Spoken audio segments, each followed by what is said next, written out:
हम अपने इस वाले वीडियो में रोजगार की अवधारणाओं के बारे में बात करेंगे, कंसेप्ट्स ऑफ एम्प्लॉयमेंट। आपको पता है कि जो आर्थिक क्रियाएं हैं, इकोनॉमिक एक्टिविटी, जो कि हम पैसा कमाने के लिए करते हैं, उससे हमें रोजगार मिलते हैं। तो रोजगार एक ऐसी स्थिति है, एक ऐसी अवस्था है जिसमें एक व्यक्ति जिसके पास काम करने की क्षमता हो, यानी कैपेसिटी हो। कैपेसिटी वो किसी भी सेंस में हो सकता है कि आप एजुकेशनली क्वालिफाइड हैं, आपके शरीर में उतनी ताकत है, योग्यता, एलिजिबिलिटी और इच्छा, विलिंगनेस। तो यानी आपके पास कैपेसिटी, एलिजिबिलिटी एंड विलिंगनेस, ये तीनों चीज हो और उसे रोजगार मिल जाए, उसे काम करने का अवसर मिल जाए, तो हम बोलेंगे कि उस व्यक्ति के पास रोजगार है। अब इससे रिलेटेड कंसेप्ट्स क्या क्या है? तो सबसे पहला कंसेप्ट है पूर्ण रोजगार का। तो अगर जिसको कि फुल एम्प्लॉयमेंट कहते हैं, तो अगर क्लासिकल थ्योरी के हिसाब से देखें फुल एम्प्लॉयमेंट को, तो उसमें क्या होता है, यह माना जाता है कि हर वो व्यक्ति जो कोई काम कर सकता है उसे काम मिला हुआ है। जमीन का हर एक इंच जिसमें कोई बीज बोया जा सकता है उसमें बीज बोया हुआ है, और हर वो रुपया जिसे ब्याज पे चढ़ाया जा सकता है वो ब्याज पे चढ़ा हुआ है, उसे आपने इन्वेस्ट कर रखा है और वो आपको इनकम जनरेट करके दे रहा है। लेकिन ये डेफिनेशन जो ये बहुत ब्रॉड है, तो इसलिए अगर लेबर के कंटेक्स्ट में बात करें तो ये क्या है, ये एक ऐसी अवस्था है कि अगर आपके अंदर विलिंगनेस है काम करने का, आप के अंदर कैपेसिटी है, तो आपको एम्प्लॉयमेंट अपॉर्चुनिटी अवेलेबल है। और अगर ये सिचुएशन होगा तो क्या होगा, संसाधनों का कुशलतम प्रयोग, optimal use of resources, optimal use of resources, संसाधनों का सबसे बेहतरीन प्रयोग होगा और वो इकोनॉमी बहुत तरक्की करेगी। अब दूसरा सिचुएशन है जिसको बोलते हैं अल्प रोजगार, अंडर एम्प्लॉयमेंट। अंडर एम्प्लॉयमेंट क्या है? एक ऐसा सिचुएशन जिसमें जो लेबरर है, जो श्रमिक है, उसे अपनी योग्यता, क्षमता और कुशलता से कम स्तर के रोजगार में संलग्न होना पड़ता है। मैकेनिकल इंजीनियर है और वो साइकिल पंचर का दुकान खोल करके बैठा हुआ है।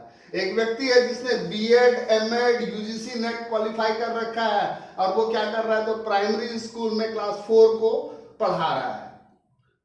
और भी ऐसे बहुत सारे एग्जांपल्स हो सकते हैं। तो ये क्या है, अल्प रोजगार, अंडर एम्प्लॉयमेंट का सिचुएशन है। थर्ड सिनेरियो जो है उसको कहते हैं बेरोजगारी, अनएम्प्लॉयमेंट। आपको तो पता ही है बेरोजगारी क्या है, एक ऐसा सिचुएशन जिसमें आप में काम करने की क्षमता है, कैपेसिटी है, विलिंगनेस है, still you are unable to get any kind of employment opportunity, लेकिन फिर भी आपको रोजगार के अवसर उपलब्ध नहीं हो रहे हैं। अनैच्छिक बेरोजगारी, इनवॉलंटरी अनएम्प्लॉयमेंट। अब ये बेरोजगारी जो है इसका दो टाइप है, अनैच्छिक और स्वैच्छिक। अनैच्छिक क्या है कि इकोनॉमी का सिचुएशन ऐसा है, अर्थव्यवस्था इस हालत में है कि वो आपको रोजगार नहीं दे पा रही है। इकोनॉमी में ऐसा स्टेज है, ऐसा सिनेरियो हो रखा है कि आपके अंदर विलिंगनेस है, आपके अंदर कैपेसिटी है, still you are unable to get any kind of job. स्वैच्छिक बेरोजगारी, इसको इंग्लिश में कहते हैं वॉलंटरी अनएम्प्लॉयमेंट। वॉलंटरी अनएम्प्लॉयमेंट जो है वो क्या है, एक ऐसा सिचुएशन है कि जहां पर हम काम नहीं कर रहे हैं। क्यों? क्योंकि जो वर्किंग कंडीशन है, वर्क कंडीशन, वो हमें पसंद नहीं है, वर्किंग कंडीशन हमें पसंद नहीं है, या जो रोजगार के शर्त हैं, एम्प्लॉयमेंट के जो कंडीशन है, हम उससे सहमत नहीं है। हो सकता है कि हमको वेज रेट अच्छा ना लगे, या जो कंडीशन है हम उससे सेटिस्फाइड नहीं है, तो हम काम नहीं करेंगे, हम वेट करेंगे कि अच्छा अपॉर्चुनिटी मिले। और इसमें क्या है कि आप बेरोजगार इसलिए नहीं है कि इकोनॉमी में काम नहीं है, आप इसलिए हैं because you are not satisfied with the terms and condition that the given scenario offers you. आप अपनी इच्छा से बेरोजगार बैठे हुए हैं, यानी एक ऐसा सिचुएशन है जहां पर अगर इसका ग्राफ देखें तो ये एडी कर्व है, ये ऊपर वाला एएस कर्व है, और यहां पर हमको लग रहा है कि इक्विलिब्रियम आ रखा है, लेकिन ये इक्विलिब्रियम आ जाने के बावजूद भी स्टिल इकोनॉमी में कुछ ऐसे लोग हैं जिनको हम रोजगार में ला सकते हैं, बशर्ते कुछ एडिशनल इन्वेस्टमेंट हो जाए। और एडिशनल इन्वेस्टमेंट अगर हम करेंगे तो एडी का नया कर्व बनेगा और वो लोग भी रोजगार में आ जाएंगे। इसके बारे में मैं जब दूसरा टॉपिक करूंगा तब इसके बारे में आपको और डिटेल इंफॉर्मेशन दूंगा। अब हम लोग बात करेंगे चक्रीय बेरोजगारी का, साइक्लिक अनएम्प्लॉयमेंट। साइक्लिक अनएम्प्लॉयमेंट क्या है? आपको पता है कि कोई भी इकोनॉमी जो है, कोई भी इकोनॉमी, तो वहां पर एक स्पाइरल सिनेरियो है, ये सर्कुलर सिनेरियो है। ये जो सबसे टॉप फेज है इसको कहते हैं बूम। ये वाला फेज इसको बोलता है रिसेशन या मंदी, रिसेशन। ये जो है सिनेरियो इसको बोलते हैं डूम, कि बिल्कुल अवसाद छा गया है। ये मंदी है, ये अवसाद है। फिर उसके बाद वाला जो फेज होगा उसको क्या बोलते हैं? उसको बोलते हैं रिकवरी।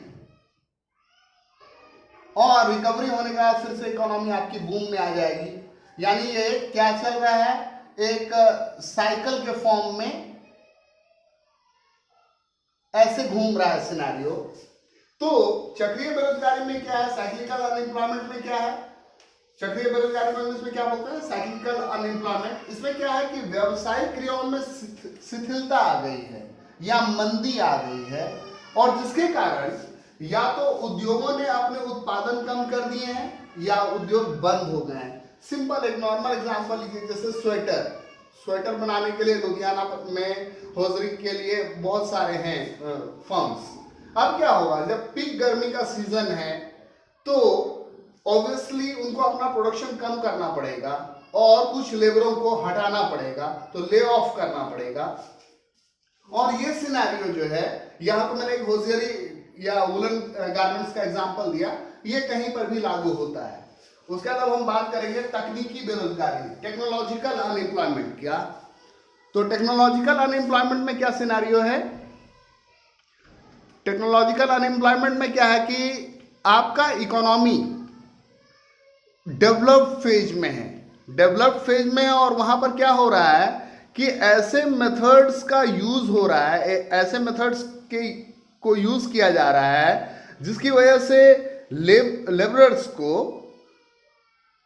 को हटाया जा रहा है, लेबरर्स को निकाला जा रहा है काम से, और जिसकी वजह से बेरोजगारी की सिनेरियो आ रखी है। तो तकनीकी बेरोजगारी, जिसको टेक्नोलॉजिकल अनएम्प्लॉयमेंट कहते हैं, वो क्या है? ये कहां पे हो रहा है? विकसित अर्थव्यवस्थाओं में। अब जैसे हम कनाडा का ही एग्जांपल लें तो पूरा कनाडा जो है उसका पॉपुलेशन मुंबई के धारावी स्लम जितना है। तो वहां पर मशीन है, बड़े बड़े खेतों में काम होता है, तो वहां पर जो मशीनें हैं, हार्वेस्टर है, कंबाइन मशीन है जो गेहूं को काटेगा भी और उसको से बीज भी निकाल देगा। अब मान लीजिए वो चीज यहां आ गया इंडिया में, तो क्या होगा? श्रम तो बचेगा, लेकिन इस श्रम बचाने वाली विधि ने क्या किया? बहुत सारे श्रमिकों को बेरोजगार कर दिया। तो ये क्या है? टेक्नोलॉजिकल अनएम्प्लॉयमेंट, तकनीकी बेरोजगारी का उदाहरण है। उसके बाद क्या है? घर्षणात्मक बेरोजगारी, जिसको कि फ्रिक्शनल अनएम्प्लॉयमेंट कहते हैं। बेसिकली ये क्या है? ये एक अस्थायी स्थिति है, मतलब टेम्पररी सिनेरियो है। जब एक श्रमिक एक रोजगार को छोड़कर दूसरे रोजगार के अवसर तलाशता है, जहां पर वो काम कर रहा है, ही और she is not satisfied and looking for some better alternatives, और क्या कर रहा है? अब जो अवसर तलाश रहे हैं तो भाई उसके सारे फैक्टर्स को सीखना भी होगा, तो उसको सीखने में भी टाइम लगेगा। और जब आप सीख रहे हैं तो क्या है कि आप उतने दिनों के लिए जो इकोनॉमी है उसमें प्रोडक्टिव नहीं रह गए, आप तो स्टूडेंट बन गए। तो ये जो सिनेरियो है इसको बोलते हैं फ्रिक्शनल अनएम्प्लॉयमेंट। फिर क्या है? संरचनात्मक बेरोजगारी, स्ट्रक्चरल अनएम्प्लॉयमेंट। स्ट्रक्चरल अनएम्प्लॉयमेंट में क्या है कि इकोनॉमी की हालत ही ऐसी है, इतना पिछड़ा हुआ है, इतना अंडर डेवलप्ड है कि वहां एम्प्लॉयमेंट के अपॉर्चुनिटीज वो क्रिएट ही नहीं कर पा रहा है, तो ऐसे में क्या है कि इकोनॉमी ही इस क्रिपल्ड फॉर्म में है कि वहां पर एम्प्लॉयमेंट अपॉर्चुनिटीज जनरेट नहीं हो पा रहे हैं। फिर क्या है, प्रच्छन्न बेरोजगारी, जिसको कि हम डिस्गाइज्ड अनएम्प्लॉयमेंट कहते हैं। बेसिकली एग्रीकल्चर में होता है, where more people are engaged in an activity and their productivity is zero. आपको लग रहा है कि सारे लोग काम कर रहे हैं, वो सारे लोग, सारे श्रमिक जो है वो कार्य में संलग्न है, लेकिन उनका उत्पादन योगदान जो है वो शून्य है। यानी if someone is removed from that job, even then your production is not going to get hampered. Production में कोई इसका इम्प्लीकेशन, कोई इसका नेगेटिव इम्पैक्ट नहीं होगा। तो ये जो सिनारियो है इसको बोलते हैं प्रच्छन्न बेरोजगारी का।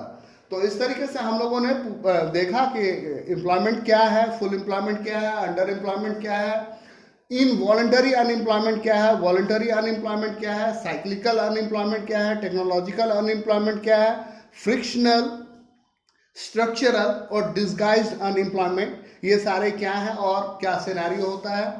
अगर आपको अच्छा लगा तो उसको कॉपी में नोट डाउन कीजिए, और अगर कुछ डाउट है तो आप कमेंट करके पूछ सकते हैं। अगर और भी अच्छा लग रहा है तो सब्सक्राइब भी कीजिए, लाइक कीजिए।